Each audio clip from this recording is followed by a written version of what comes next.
In this video, I am going to explain one important landmark around hip joint. I want to focus on here. This is greater trochanter.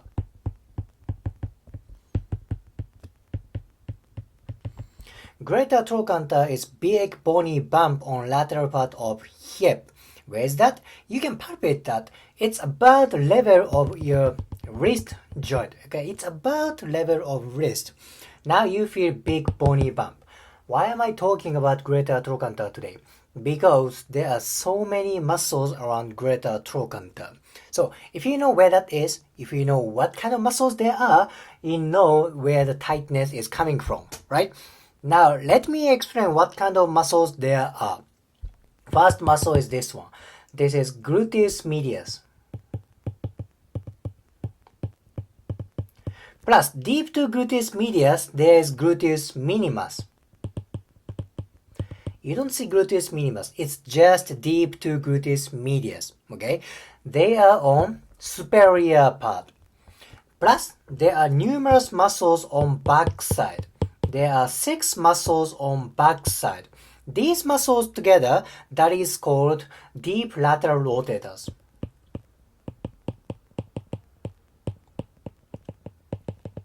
Okay, these are deep muscles.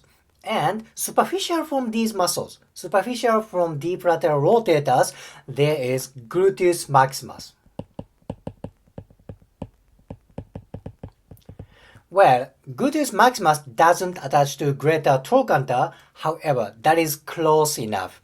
I'm talking about greater trochanter in general area, kind of a wide general region, okay? Gluteus medius, gluteus minimus, deep lateral rotator, they attach to greater trochanter, but gluteus maximus, it doesn't. However, it is close enough. Basically, glutes muscles and deep hip muscles attached to greater trochanter. Let's go to anterior view. This is tensor fascia lata. Again, this muscle does not attach to greater trochanter, but it's close enough. You know where the greater trochanter is? It's about the level of wrist joint. Thus, it's about here, this level. See, tensor fascia lata is close enough. And what is this white tissue? This is iliotibial band. This fascia tends to get very tight when people do long endurance activity like marathon, running, jogging, playing a long endurance sports. Okay, greater trochanter here, tensor fascia lata and iliotibial band are very close to this bony landmark. Superior part, gluteus medius, gluteus minimus, and posterior butt muscles and anterior hip muscles, they are close to greater trochanter. Now, why is this important for clinically?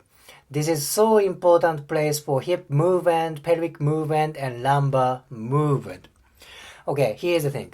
When posterior hip muscles get tight, what's gonna happen? What kind of movement is restricted? Flexion. Flexion is restricted. So posterior tightness inhibits flexion, right? Posterior tightness inhibits flexion. Plus, partially posterior fiber of gluteus medius and minimus. So basically posterior muscles inhibit flexion and anterior muscle tightness inhibits extension. Anterior inhibits extension. Again, posterior tightness inhibits flexion. Anterior tightness inhibits extension. Okay? Then when you go for flexion, what kind of movement is happening around pelvis? Okay, flexion. During flexion, posterior tilt is happening. Posterior tilt is happening.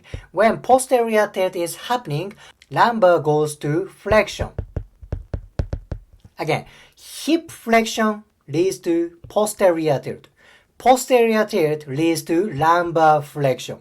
Opposite is true. When you want to go extension, extension leads to anterior tilt. Anterior tilt leads to extension of lumbar spines. So hip extension leads to lumbar extension. In simple terms, right?